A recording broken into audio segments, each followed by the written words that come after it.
April 26, 1986.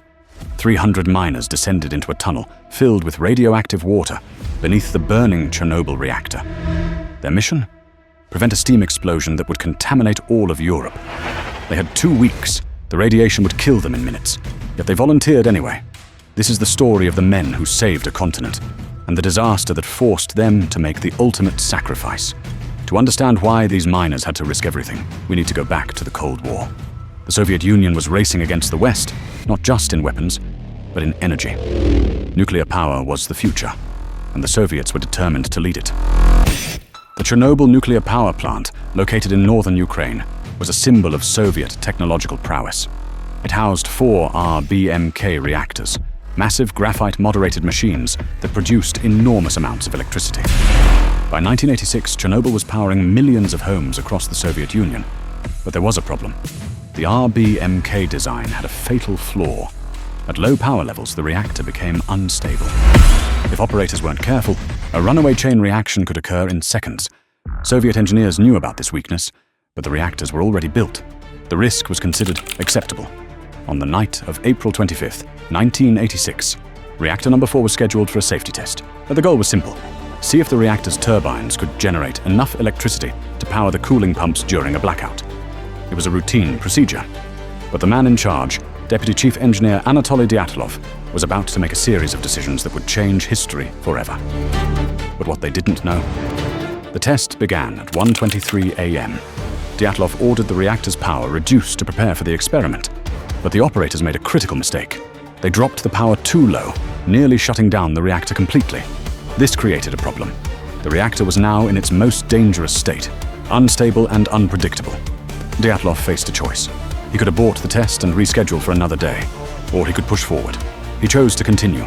He ordered the operators to withdraw most of the control rods, the devices that absorb neutrons and keep the reaction under control. This was against every safety protocol, but Dyatlov was under pressure. The test had been delayed once already. He couldn't afford another failure. At 1:23:40 a.m., senior engineer Leonid Toptonov pressed the AZ5 button, the emergency shutdown. It should have saved them. Instead, it sealed their fate. Then something unexpected happened.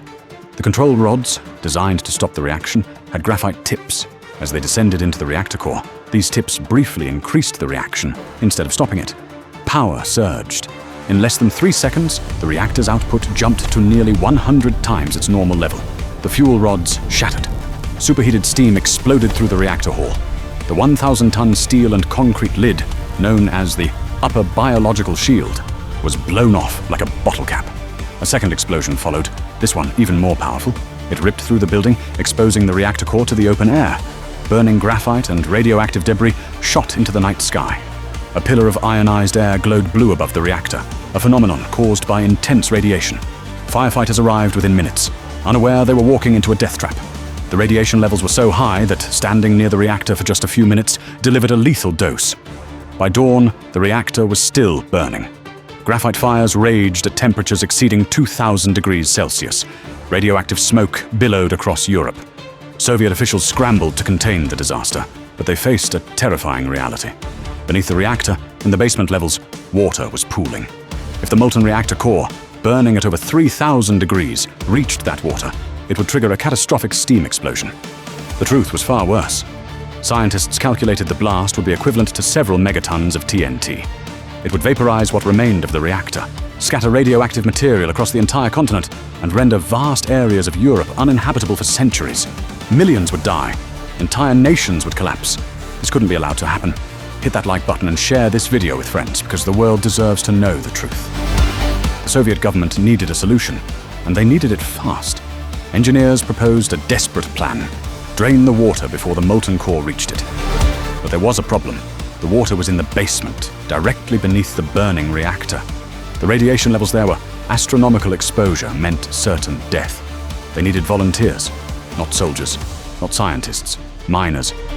But what they didn't know: the call went out to coal mining towns across Ukraine and Russia. The government needed 300 men willing to dig a tunnel beneath the reactor and install a cooling system. They were told the truth. The radiation would likely kill them. They were given a choice. They could refuse. Not a single man refused. These weren't trained nuclear workers. They were coal miners. Tough, working-class men who spent their lives underground in brutal conditions. They understood danger, they understood sacrifice, and they understood what was at stake. If they failed, their families, their cities, their entire country would be poisoned by radiation. The miners arrived at Chernobyl in early May, a week after explosion. They were given minimal protective equipment, cloth masks, thin gloves, and standard mining gear. Radiation suits were in short supply and reserved for workers closer to the reactor core. The miners would dig in shifts, working in temperatures exceeding 50 degrees Celsius through soil contaminated with radioactive particles. Their mission was to dig a tunnel 150 meters long, directly beneath Reactor 4. At the end of that tunnel, they would construct a heat exchanger filled with liquid nitrogen to cool the molten core and prevent it from melting through the foundation. They had 2 weeks to complete the job. The conditions were hellish. The heat was unbearable. The air was thick with radioactive dust. Every breath, every touch, every second underground increased their radiation exposure. Many miners worked naked because the heat made protective clothing impossible to wear. They knew they were absorbing lethal doses of radiation, but they kept digging. Then something unexpected happened. The tunnel progressed faster than anyone expected. The miners worked around the clock, driven by a sense of duty that transcended self-preservation. They sang songs, told jokes, and encouraged each other through the exhaustion and fear. Above them, the reactor continued to burn.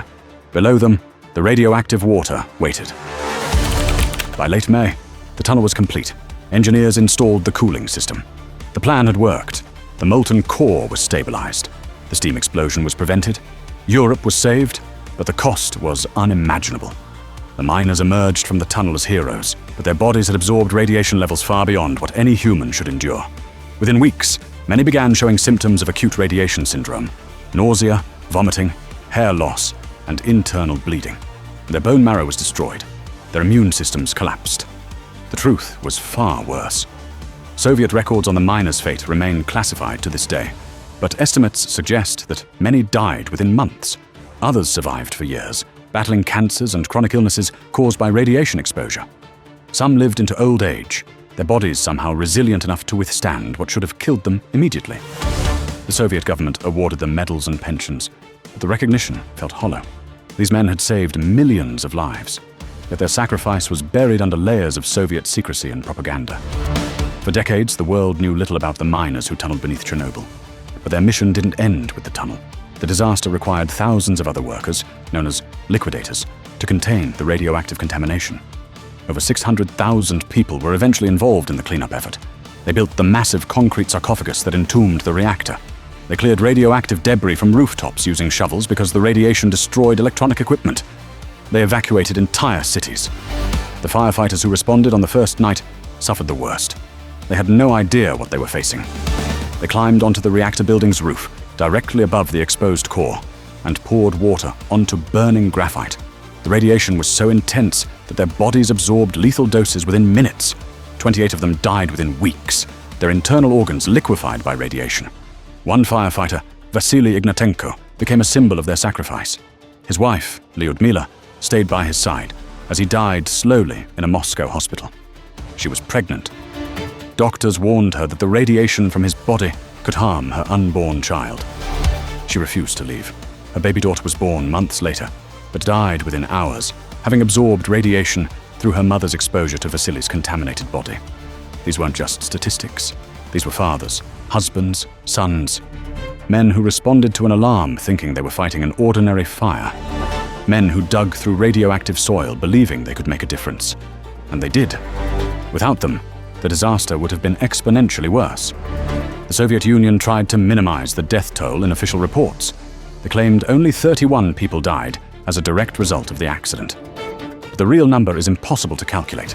Thousands of liquidators developed cancers. Entire communities near Chernobyl saw spikes in thyroid disease, leukemia, and birth defects. The radioactive cloud that spread across Europe caused an estimated 4,000 additional cancer deaths over the following decades. Miners knew the risks. They went anyway. That's what makes their story so powerful. The Soviet Union prevented any leak of information in the first few days. But what they didn't know was that the radioactive plume from Chernobyl didn't respect borders. Within days, radiation detectors in Sweden registered abnormal levels. Scientists initially thought their own reactors had malfunctioned. Then they realized the contamination was coming from the east. The Soviet Union had said nothing. Under international pressure, Soviet leader Mikhail Gorbachev finally admitted the truth on May 14th, 18 days after the explosion. By then, radioactive particles had spread across most of Europe. Farmers in Wales had to destroy contaminated sheep. Italian authorities banned fresh vegetables. Scandinavian reindeer herds were culled. The invisible poison had traveled thousands of kilometers. The exclusion zone around Chernobyl remains off-limits today. 38 years later, the area is still too contaminated for permanent human habitation.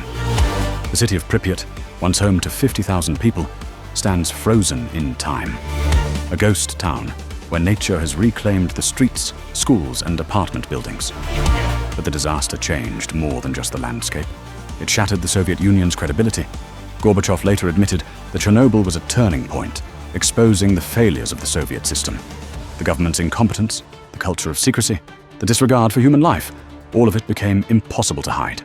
5 years later, the Soviet Union collapsed. Chernobyl also transformed global nuclear policy. Countries around the world re-evaluated their reactor designs. Safety protocols were strengthened. International cooperation on nuclear accidents improved dramatically. The disaster proved that nuclear catastrophes don't respect political boundaries. What happens in one country affects the entire world. The miners who tunneled beneath the reactor didn't just prevent a steam explosion. They prevented the complete collapse of faith in nuclear energy itself. Their sacrifice bought humanity time to learn from the disaster and build safer systems. 300 miners descended into hell to save a continent. They didn't do it for glory. They didn't do it for recognition. They did it because someone had to. Because their families lived in the path of the radioactive cloud. Because millions of people they would never meet depended on them. History remembers the politicians who managed the crisis. It remembers the scientists who calculated the risks. But it often forgets the ordinary men who made the ultimate sacrifice. The miners of Chernobyl deserve to be remembered, not just as victims of a disaster, but as heroes who chose courage over fear. Their tunnel saved Europe. Their story should never be forgotten.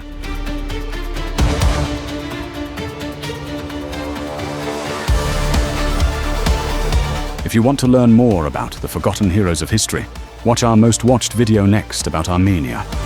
And subscribe, because history's greatest stories deserve to be told.